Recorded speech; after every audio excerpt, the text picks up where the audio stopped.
ಪ್ರತಿಯೊಬ್ಬ ವೀಕ್ಷಕ ಮಿತ್ರರಿಗೆ ಒಂದು ವಿಶೇಷವಾದ ಸುದ್ದಿಯನ್ನು ತೆಗೆದುಕೊಂಡು ಬಂದಿದ್ದೀನಿ. ಹೆಚ್ಚುವರಿ ಪಿಂಚಣಿ ನಿರೀಕ್ಷೆ ಮಾಡ್ತಾ ಇದ್ದಂತಹ ರಾಜ್ಯದ ನಿವೃತ್ತ ಸರ್ಕಾರಿ ನೌಕರರು, ಪಿಂಚಣಿದಾರರು, ಕುಟುಂಬ ಪಿಂಚಣಿದಾರರಿಗೆ ಡಬಲ್ ಗಿಫ್ಟ್ ಸಿಗ್ತಾ ಇದೆ. ಇಷ್ಟು ದಿನ ನಾವು ಏನು 10% ಅಡಿಷ್ನಲ್ ಪೆನ್ಷನ್ ಬಗ್ಗೆ ನಾವು ಹೇಳ್ತಾ ಇದ್ದು, ಆದರೆ ಈಗ 10% ಅಡಿಷ್ನಲ್ ಪೆನ್ಷನ್ ಜೊತೆಯಲ್ಲಿ 5% ಅಡಿಷ್ನಲ್ ಪೆನ್ಷನ್ ಕೂಡ ಸಿಗೋಂಥ ಒಂದು ಸುದ್ದಿ ಸಿಗ್ತಾ ಇದೆ.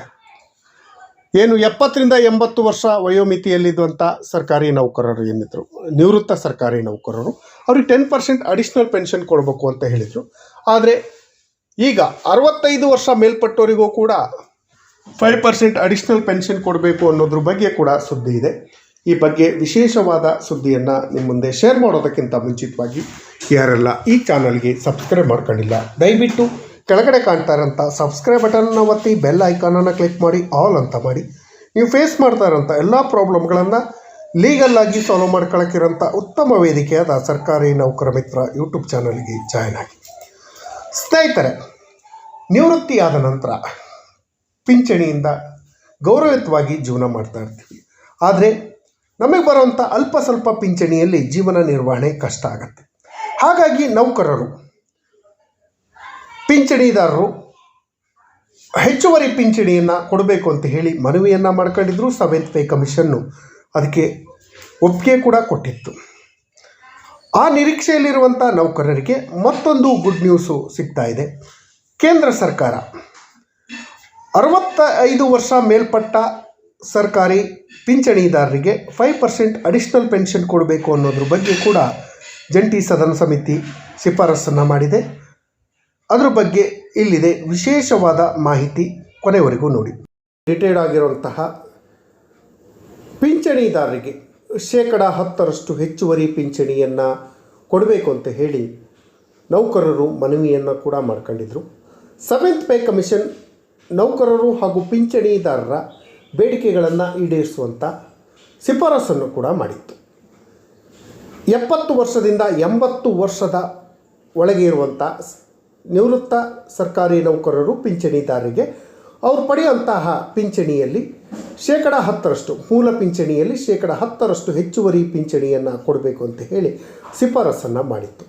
ಇದುವರೆಗೆ ರಾಜ್ಯ ಸರ್ಕಾರ ಆ ಶಿಫಾರಸ್ಸಿನ ಬಗ್ಗೆ ಯಾವುದೇ ಚಕಾರವನ್ನು ಎತ್ತಿಲ್ಲ. ಅದನ್ನು ಅಂಗೀಕಾರ ಮಾಡುವಂಥ ಗೋಜಿ ಕೂಡ ಹೋಗಿಲ್ಲ. 2 ವರ್ಷ ಆದರೂ ಕೂಡ ಅದು ನೆಲೆಗುದಿಗೆ ಬಿದ್ದಿದೆ. ಅದನ್ನು ಆದಷ್ಟು ಶೀಘ್ರದಲ್ಲೇ ಅಂಗೀಕರಿಸಬೇಕು ಅಂತ ಹೇಳಿ ಮನವಿಯನ್ನು ಸರ್ಕಾರದಲ್ಲಿ ಮನವಿ ಮಾಡ್ಕೊಳ್ತ ಅದ್ರ ಬಗ್ಗೆ ಒಂದು ಲೇಟೆಸ್ಟ್ ಅಪ್ಡೇಟ್ ಕೊಡ್ತೀನಿ. ಅದಕ್ಕಿಂತ ಹೆಚ್ಚಾಗಿ ಕೇಂದ್ರ ಸರ್ಕಾರದಲ್ಲಿ ಸರ್ಕಾರಿ ನೌಕರರು ಹಾಗೂ ಪಿಂಚಣಿದಾರರಿಗೆ ಮತ್ತೊಂದು ಬಿಗ್ ಗುಡ್ ನ್ಯೂಸ್ ಇದೆ. ಏನು ಅಂದರೆ 65 ವರ್ಷ ದಾಟಿದಂತಹ ನಿವೃತ್ತ ಸರ್ಕಾರಿ ನೌಕರರು, ಪಿಂಚಣಿದಾರರಿಗೂ ಕೂಡ ಹೆಚ್ಚುವರಿ ಪಿಂಚಣಿ ಕೊಡೋ ಬಗ್ಗೆ ಜಂಟಿ ಸದನ ಸಮಿತಿ ಶಿಫಾರಸನ್ನು ಮಾಡಿದೆ. ಆ ವಿಚಾರವಾಗಿ ಕೂಡ ಇದನ್ನು ಚರ್ಚೆ ಮಾಡ್ತಾ ಹೋಗ್ತೀನಿ. ಅದಕ್ಕಿಂತ ಮುಂಚಿತವಾಗಿ ನಮ್ಮ ವೀಕ್ಷಕರು 80 ವರ್ಷದ ಮೇಲ್ಪಟ್ಟ ಪಿಂಚಣಿದಾರರಿಗೆ ಯಾವೆಲ್ಲ ಪಿಂಚಣಿಗಳು ಸಿಗುತ್ತೆ, ಎಷ್ಟು ಪಿಂಚಣಿ ಸಿಗುತ್ತೆ ಅನ್ನೋದ್ರ ಬಗ್ಗೆ ಬ್ರೀಫಾಗಿ ಹೇಳಿ ಅಂತ ಹೇಳಿದರು.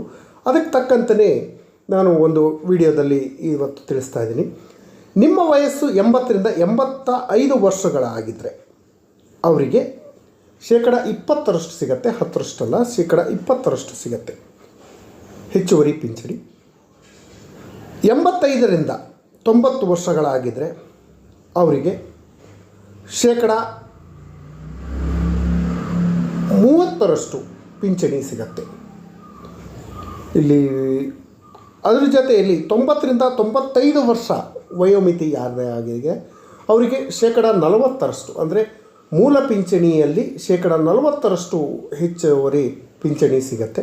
ಅದೇ 100 ವರ್ಷ ಕಂಪ್ಲೀಟ್ ಯಾರ್ದಾಗಿದೆ ಅವರಿಗೆ 100% ಪಿಂಚಣಿ ಸಿಗುತ್ತೆ. ಈಗಿನ ಜೀವಿತಾವಧಿ ಹಾಗೂ ಆಹಾರ ಪದ್ಧತಿ, ವಾತಾವರಣಕ್ಕೆ ನೋಡಿದ್ರೆ 100 ವರ್ಷ ಬದುಕೋದು ತುಂಬ ಅಪರೂಪದಲ್ಲೇ ಅಪರೂಪ ಅಂತ ಹೇಳ್ಬೋದು. ಹೆಚ್ಚಂದರೆ 80-85 ವರ್ಷಕ್ಕೆಲ್ಲ ಪಿಂಚಣಿದಾರರು ಮೃತವಾಗೋದನ್ನು ನಾವು ನೋಡಿದ್ದೀವಿ. ಅದರಲ್ಲೂ ಹೆಚ್ಚಾಗಿ 70ರಿಂದ 80 ವಯಸ್ಸಿನಲ್ಲೇ ತುಂಬ ಸಮಸ್ಯೆಗಳನ್ನು ಅನುಭವಿಸ್ತಾರೆ. ಹಾಗಾಗಿ 70ರಿಂದ 80 ವಯಸ್ಸಿನ ವಯೋಮಿತಿಯ ಪಿಂಚಣಿದಾರರಿಗೆ 10% ಹೆಚ್ಚುವರಿ ಪಿಂಚಣಿಯನ್ನು ಕೊಡಬೇಕು ಅಂತ ಹೇಳಿ ಮನವಿಯನ್ನು ಮಾಡ್ಕೊಂಡಿದ್ದು, ಆ ಮನವಿಗೆ ನಿಮಗೆ ಹೇಳಿದಾಗೆ 7th ಪೇ ಕಮಿಷನ್ನು ರೆಕಮೆಂಡೇಷನ್ ಕೂಡ ಕೊಟ್ಟಿತ್ತು. ಆದರೆ ರಾಜ್ಯ ಸರ್ಕಾರ ಯಾಕೋ ಮನಸ್ಸು ಮಾಡ್ತಾ ಇಲ್ಲ, ಪಿಂಚಣಿದಾರರಿಗೆ 10% ಅಡಿಷ್ನಲ್ ಪೆನ್ಷನನ್ನು ಕೊಡ್ತಾ ಇಲ್ಲ. ಆದರೆ ಕೇಂದ್ರ ಸರ್ಕಾರ ಸಂಸತ್ನ ಜಂಟಿ ಸ್ಥಾಯಿ ಸಮಿತಿ 70 ವರ್ಷ ಅಲ್ಲ 65 ವರ್ಷ ಮೇಲ್ಪಟ್ಟವರಿಗೂ ಕೂಡ ಹೆಚ್ಚುವರಿ ಪಿಂಚಣಿಯನ್ನು ಕೊಡಬೇಕು ಅನ್ನೋ ಶಿಫಾರಸನ್ನು ಮಾಡಿದೆ. ಈ ಶಿಫಾರಸು ಈಗ ಕೇಂದ್ರದ ಹಣಕಾಸು ಸಚಿವಾಲಯದಲ್ಲಿದೆ. ಹಣಕಾಸು ಸಚಿವಾಲಯದಲ್ಲಿ ಅಂಗೀಕಾರ ಆಯಿತು ಅಂದರೆ ಖಂಡಿತವಾಗಿಯೂ 65 ವರ್ಷಕ್ಕೆ ನಿಮಗೆ ಹೆಚ್ಚುವರಿ ಪಿಂಚಣಿ ಸಿಗತ್ತೆ. 65 ಅಥವಾ 70 ವರ್ಷ ಒಳಗೆ ಇರೋರಿಗೆ 5% ಹೆಚ್ಚುವರಿ ಪಿಂಚಣಿ, 70ರಿಂದ 80 ವರ್ಷ ವಯೋಮಿತಿಯಲ್ಲಿರೋರಿಗೆ 10% ಹೆಚ್ಚುವರಿ ಪಿಂಚಣಿ. ಅಂದರೆ 5 ವರ್ಷ ಕ್ಯಾಪನ್ನು ಮಾಡ್ತಾರೆ. 70ರಿಂದ 75ಕ್ಕೆ 10, 75ರಿಂದ 80ಕ್ಕೆ 15. ಆ್ಯಸ್ ಯೂಶಲಿ ನಿಮಗೆ 80 ವರ್ಷ ದಾಟ್ತವರಿಗೆ 20% ಹೆಚ್ಚುವರಿ ಪಿಂಚಣಿ ಸಿಗ್ತಾ ಇದೆ. ಪಿಂಚಣಿಗೆ ಸಂಬಂಧಿಸಿದಂಥ ನಿಖರವಾದ ಆದೇಶ ಹಾಗೂ ಮಾರ್ಪಾಟನ್ನು ಪರಿಶೀಲಿಸಿದಾಗ ರಾಜ್ಯ ಸರ್ಕಾರ ಹೊರಡಿಸಿರುವಂಥ ಆದೇಶವೂ ಇದೆ ಹಾಗೂ KPTCL ಹೊರಡಿಸಿರುವಂಥ ಆದೇಶ ಕೂಡ ಇದೆ. ಅದರ ಆದೇಶ ಪ್ರತಿಯನ್ನು ಕೂಡ ಇಲ್ಲಿ ಹಾಕಿದ್ದೀನಿ. ಕರ್ನಾಟಕ ವಿದ್ಯುತ್ ಪ್ರಸರಣ ನಿಗಮ ನಿಯಮಿತ ಇಲ್ಲಿ 80 ವರ್ಷ ಅದಕ್ಕಿಂತ ಮೇಲ್ಪಟ್ಟ ನಿಗಮದ ಎಲ್ಲ ಪಿಂಚಣಿದಾರರು ಕುಟುಂಬ ಪಿಂಚಣಿದಾರರಿಗೆ ಹೆಚ್ಚುವರಿ ಪಿಂಚಣಿ ಹಾಗೂ ಕುಟುಂಬ ಪಿಂಚಣಿಯನ್ನು ಮಂಜೂರು ಮಾಡೋ ಬಗ್ಗೆ ಕೂಡ ಇಲ್ಲಿ ಆದೇಶದಲ್ಲಿ ಕ್ಲಿಯರ್ ಕಟ್ಟಾಗಿ ತಿಳಿಸ್ತಾ ಹೋಗಿದೆ. ಯಾರ್ಯಾರಿಗೆ ಎಷ್ಟೆಷ್ಟು ಕೊಡಬೇಕು ಅನ್ನೋದ್ರ ಬಗ್ಗೆ ಇಲ್ಲಿ ಕ್ಲಿಯರ್ ಕಟ್ಟಾಗಿ ಇದೆ. ಅಲ್ಲಿ ತಿಳಿಸ್ತಾ ಹೆಚ್ಚುವರಿ ಪಿಂಚಣಿ ಪಡೆಯುತ್ತಿರುವ 80 ವರ್ಷ ಅದಕ್ಕಿಂತ ಮೇಲ್ಪಟ್ಟ ವಯೋಮಿತಿಯ ಪಿಂಚಣಿದಾರರಿಗೆ ಹಾಗೂ ಕುಟುಂಬ ಪಿಂಚಣಿದಾರರಿಗೆ ಕರ್ನಾಟಕ ಸರ್ಕಾರ ಒಂದು ಆದೇಶವನ್ನು ಮಾಡಿತ್ತು. 1/1/2019 ಅನ್ವಯವಾಗುವಂತೆ ಆದೇಶವನ್ನು ಮಾಡಿತ್ತು. ಮತ್ತೊಮ್ಮೆ ಪಿಂಚಣಿ ಪರಿಷ್ಕರಣೆ ನಿಗದಿಪಡಿಸುವ ಅಗತ್ಯ ಇಲ್ಲದೇ ಇರೋದರಿಂದ ಮಾಡಿರಲಿಲ್ಲ. 7th ಪೇ ಕಮಿಷನ್ನಲ್ಲಿ ಅದನ್ನು ಕೊಡ್ತಾ ಹೋಗಿತ್ತು.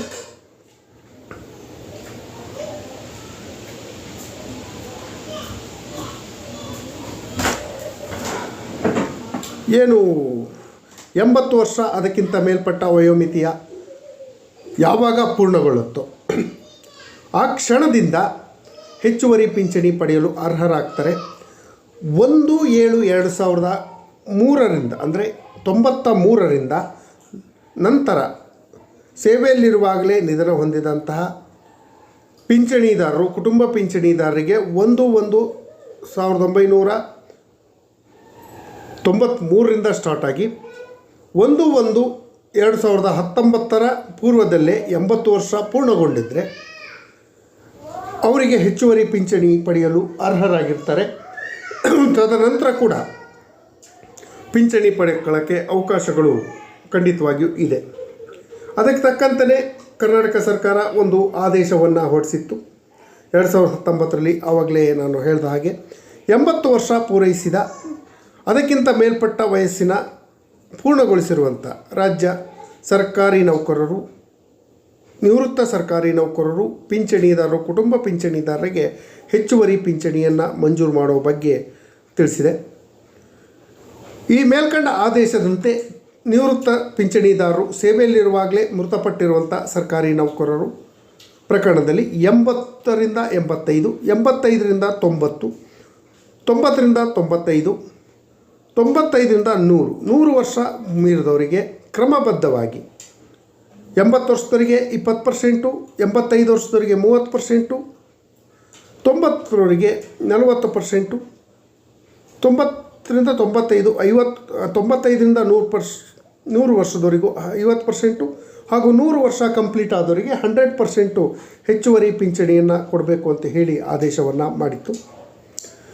ಈ ಎಲ್ಲ ಆದೇಶಗಳು ಇದ್ದರೂ ಕೂಡ ರಾಜ್ಯ ಸರ್ಕಾರ ನಿವೃತ್ತ ಸರ್ಕಾರಿ ನೌಕರರಿಗೆ ಪಿಂಚಣಿದಾರರಿಗೆ 7th ಪೇ ಕಮಿಷನ್ ರೆಕಮೆಂಡೇಷನನ್ನು ಇದುವರೆಗೆ ಜಾರಿ ಮಾಡದೇ ಇರೋದು ಎಲ್ಲ ನಿವೃತ್ತ ಸರ್ಕಾರಿ ನೌಕರರು ಪಿಂಚಣಿದಾರರಿಗೆ ತುಂಬ ಬೇಜಾರದ ಸಂಗತಿ. ರಾಜ್ಯ ಸರ್ಕಾರ ತಕ್ಷಣ 10% ಅಡಿಷ್ನಲ್ ಪೆನ್ಷನ್ ಬಗ್ಗೆ ಗಮನ ಹರಿಸಬೇಕು.